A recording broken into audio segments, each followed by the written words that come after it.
Bonjour à tous. Cette semaine, nous lirons le livre de la Genèse au chapitre 17, du verset 1 à 27, Genèse 18, du verset 1 à 33, et nous finirons avec Genèse 19, du verset 1 à 38. Que Dieu vous bénisse.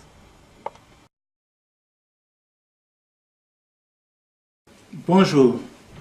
Nous lisons le chapitre 17 à partir du premier verset.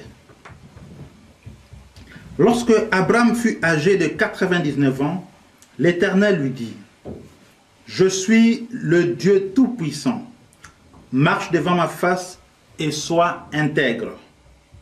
J'établirai mon alliance avec toi et je te multiplierai à l'extrême. » Abraham tomba face contre terre et Dieu lui parla en ces termes : « Pour moi, voici mon alliance avec toi. Tu deviendras le père d'une foule de nations. On ne t'appellera plus du nom d'Abraham, mais ton nom sera Abraham, car je te rends père d'une foule de nations. Je te rendrai extrêmement fécond. Je ferai naître de toi des nations, et des rois sortiront de toi. J'établirai mon alliance avec toi et ta descendance après toi, dans toutes leurs générations. Ce sera une alliance perpétuelle, en vertu de laquelle je serai ton Dieu et celui de tes descendants après toi. Je te donnerai et tes descendants après toi le pays dans lequel tu viens d'immigrer, tout le pays de Canaan, en possession perpétuelle, et je serai leur Dieu. Dieu dit à Abraham : toi, tu garderas mon alliance, toi et tes descendants après toi, dans toutes leurs générations. Voici comment vous garderez l'alliance que je traite avec vous et avec ta descendance après toi. Tout mâle parmi vous sera circoncis. Vous vous circoncirez comme signe d'alliance entre vous et moi. À l'âge de 8 jours, tout mâle parmi vous sera circoncis dans toutes vos générations, qu'il soit né dans la maison ou qu'il soit acquis à prix d'argent de la part d'un étranger qui n'est pas de ta descendance. On devra circoncire celui qui est né dans ta maison et celui qui est acquis avec ton argent. Ce sera dans votre chair la marque d'une alliance perpétuelle. Un mâle incirconcis qui n'aura pas subi la circoncision dans sa chair sera retranché du milieu de son peuple. Il aura rompu mon alliance.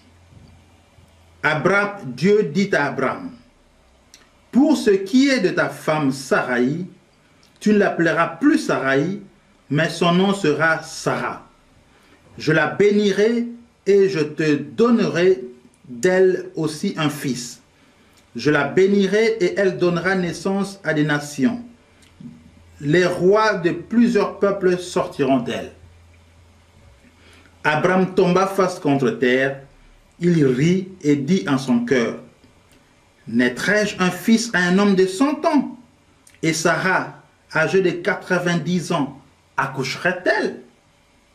Puis Abraham dit à Dieu : oh, qu'Ismaël vive devant ta face.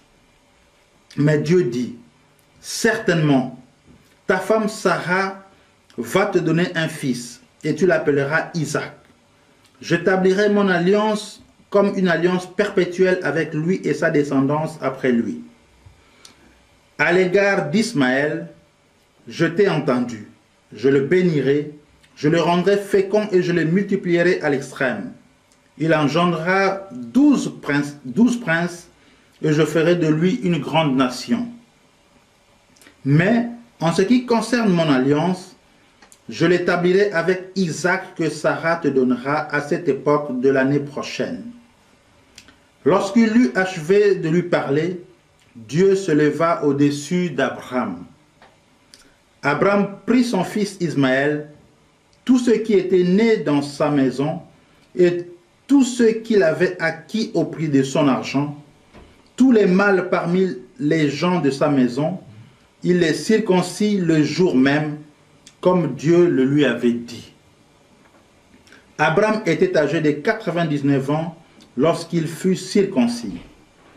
Son fils Ismaël était âgé de 13 ans lorsqu'il fut circoncis. Ce jour même, Abraham fut circoncis ainsi que son fils Ismaël. De même, tous les hommes de sa maison, nés dans sa maison, ou à qui a pris d'argent des étrangers, furent circoncis avec lui. Chapitre 18, verset 1er. L'Éternel lui apparut au chêne de Mamré, tandis qu'il était assis à l'entrée de sa tente pendant la chaleur du jour. Il leva les yeux et regarda. 3 hommes étaient debout près de lui. Quand il les vit, il courut à leur rencontre depuis l'entrée de sa tente, se prosterna en terre et dit, « Seigneur, si je peux obtenir cette faveur de ta part, ne passe pas, je te prie, loin de ton serviteur. Qu'on apporte donc un peu d'eau pour vous laver les pieds. Reposez-vous sous cet arbre. J'irai prendre un morceau de pain pour vous réconforter, après quoi vous passerez votre chemin. Ainsi vous ne serez pas passé en vain chez votre serviteur. » Ils répondirent, « Oui, fais comme tu l'as dit. » Abraham alla vite dans sa tente vers Sarah et dit, « Vite, 3 mesures de fleurs de farine, pétris et fait des gâteaux. » Abraham courut vers le bétail, prit un veau tendre et bon, et le donna à un jeune serviteur qui l'apprêta vite. Il prit encore de la crème et du lait avec le veau qu'on avait apprêté, et il le mit devant eux. Il se tint lui-même à leur côté, sous l'arbre, et ils mangèrent. Alors ils lui dirent, « Où est ta femme Sarah ?» Il répondit, « Elle est là, dans la tente. » L'un d'entre eux dit, « Assurément, je reviendrai vers toi l'année prochaine. Voici que Sarah, ta femme, aura un fils. » Sarah écoutait à l'entrée de la tente qui était derrière lui. Abraham et Sarah étaient vieux, d'un âge avancé, et Sarah n'était plus en état d'avoir des enfants. Elle rit en elle-même en disant, « Maintenant que je suis usée, aurais-je encore des désirs? Mon Seigneur aussi est vieux. » L'Éternel dit à Abraham, « Pourquoi donc Sarah a-t-elle ri en disant, « Est-ce que vraiment je pourrais avoir un enfant, moi qui suis vieille? Y a-t-il rien qui soit étonnant de la part de l'Éternel? L'année prochaine, au temps fixé, je reviendrai vers toi et Sarah aura un fils. » Sarah mentit. « Je n'ai pas ri, dit-elle, car elle éprouvait de la crainte. » Mais il dit, « Si, tu as ri. » Ces hommes s'élevèrent pour partir et regardèrent du côté de Sodome. Abraham les accompagna pour prendre congé d'eux. Or, l'Éternel avait dit, « Cacherai-je à Abraham ce que je veux faire? Abraham deviendra certainement une grande nation et puissante, et en lui seront bénies toutes les nations de la terre. Car je l'ai choisi afin qu'il ordonne à ses fils et à sa famille après lui de garder la voie de l'Éternel en pratiquant la justice et le droit. Ainsi, l'Éternel accomplira pour Abraham ce qu'il avait dit à son sujet. » L'Éternel dit, « Ce qu'on reproche à Sodome et à Gomorrhe est si énorme et leur péché si grave que je vais descendre et voir s'ils sont agis tout à fait comme je l'avais entendu dire. Si cela n'est pas, je le saurai aussi. » Les hommes se détournèrent de là et se rendirent à Sodome. Mais Abraham se tint encore en présence de l'Éternel. Abraham s'approcha et dit, « Feras-tu aussi succomber le juste avec le méchant? Peut-être y a-t-il 50 justes au milieu de la ville.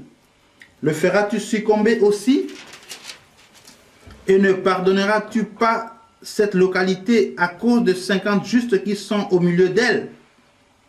Loin de toi de faire une chose pareille, mettre à mort le juste avec le méchant, en sorte qu'il en serait du juste comme du méchant loin de toi. Celui qui juge toute la terre n'agira-t-il pas selon le droit? L'Éternel dit, si je trouve dans Sodome 50 justes au milieu de la ville, je pardonnerai à toute cette localité à cause d'eux. Abraham reprit et dit, voici donc que j'ai osé parler au Seigneur, moi qui ne suis que poussière et cendre. Peut-être des 50 justes en manquera-t-il 5? Pour 5, détruiras-tu toute une ville? Et l'Éternel dit, je ne la détruirai pas si j'en trouve les 45. Abraham continua de lui parler en ces termes. Peut-être en trouvera-t-il là 40? L'Éternel dit, je ne ferai rien à cause de ces 40. Abraham dit, que le Seigneur ne s'enflamme pas de colère et je parlerai encore. Peut-être s'en trouvera-t-il là 30.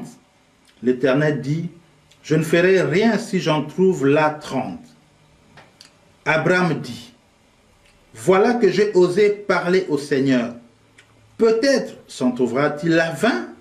L'Éternel, je ne la détruirai pas à cause de ces 20. Abraham dit, que le Seigneur ne s'enflamme pas de colère, et je ne parlerai plus que cette fois-ci. Peut-être s'en trouvera-t-il 10. L'Éternel dit, je ne la détruirai pas à cause de ces 10. L'Éternel s'en alla lorsqu'il eut achevé de parler à Abraham, et Abraham retourna chez lui. Chapitre 19, à partir du verset 1. Les deux anges arrivèrent à Sodome sur le soir. Lot était assis à la porte de Sodome. Quand Lot les vit, il se leva pour aller à leur rencontre et se prosterna la face contre terre. Puis il dit, « Mes seigneurs, détournez-vous, je vous prie, pour entrer dans la maison de votre serviteur et passez-y la nuit. Lavez-vous les pieds, vous vous lèverez de bon matin et vous poursuivrez votre route. » « Non, répondirent-ils, nous passerons la nuit sur la place. » Mais Lot le pressa tellement qu'ils firent un détour chez lui pour entrer dans sa maison. Il prépara pour eux un festin et fit cuire des pains sans levain et ils mangèrent. Il n'était pas encore couché que les gens de la ville, les hommes de Sodome, entourèrent la maison, depuis les jeunes gens jusqu'aux vieillards, la population de tous les quartiers. Ils appelèrent Lot et lui dirent, « Où sont les hommes qui sont entrés chez toi cette nuit? Fais-les sortir vers nous pour que nous les connaissions. » Lot sortit vers eux à l'entrée de la maison et ferma la porte derrière lui. Il dit, « Mes frères, je vous en prie, ne faites pas le mal. Voici, je vous en prie, j'ai 2 filles qui n'ont pas connu d'homme. Je vous en prie, je vous les amènerai dehors et vous leur ferez ce qui vous plaira. Seulement, ne faites rien à ces hommes, puisqu'ils sont venus à l'ombre de mon toit. » Ils dirent, « Retire-toi. » Il dit encore, « Celui-ci est venu tout seul comme immigrant, et il veut faire le juge. Eh bien, nous te ferons pire qu'à eux. » Puis, pressant Lot avec violence, ils s'avancèrent pour briser la porte. Les anges étendirent la main, firent entrer Lot auprès d'eux dans la maison et fermèrent la porte. Ils frappèrent d'aveuglement les gens qui étaient à l'entrée de la maison, depuis le plus petit jusqu'au plus grand, de sorte qu'ils se donnèrent une peine inutile de trouver la porte. Les hommes dirent à Lot, « Qui as-tu encore ici? Gendres, fils et filles, et tout ce qui t'appartient dans la ville. fais-les sortir de cet endroit. Car nous allons détruire cet endroit, parce que devant l'Éternel, ce qu'on reproche à ses habitants est énorme. L'Éternel nous a envoyés pour détruire la ville. Lot sortit pour parler à ses gendres qui avaient épousé ses filles et leur dit, « Levez-vous, sortez de ces lieux, car l'Éternel va détruire la ville. » Mais, aux yeux de ses gendres, il parut plaisanter.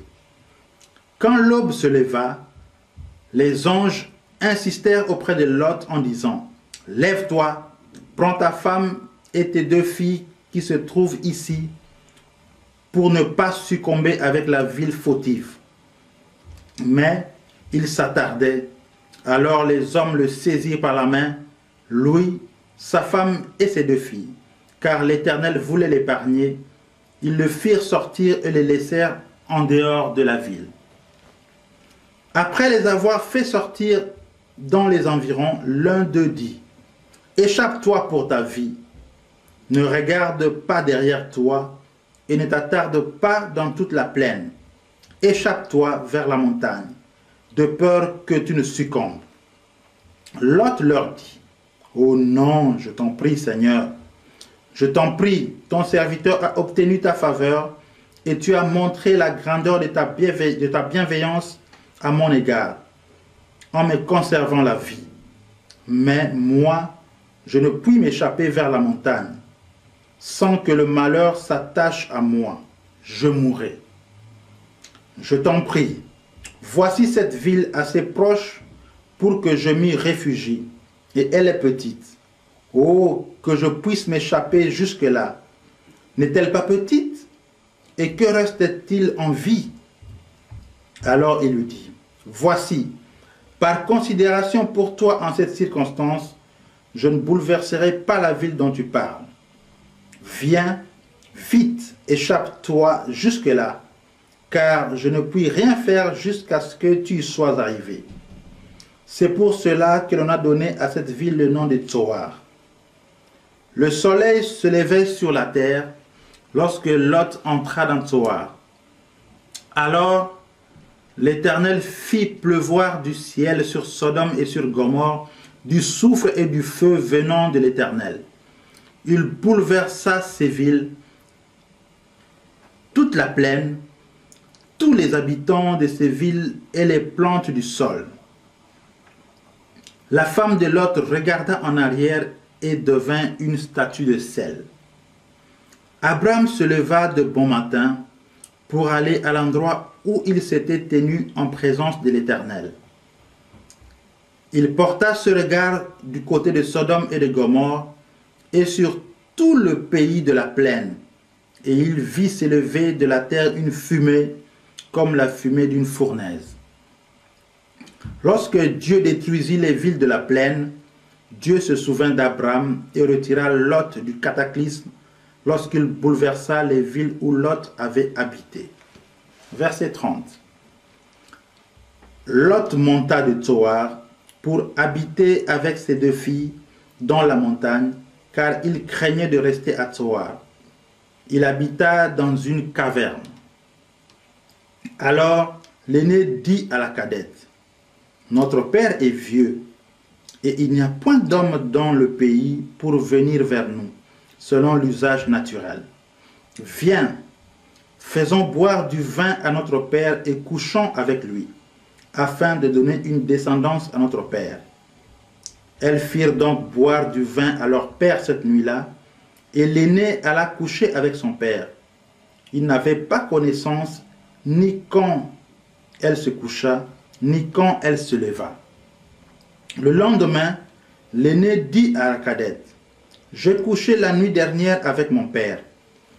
Faisons-lui boire du vin encore cette nuit, et va coucher avec lui, afin de donner une descendance à notre père. » Elles firent boire du vin à leur père encore cette nuit-là, et la cadette se releva pour coucher près de lui.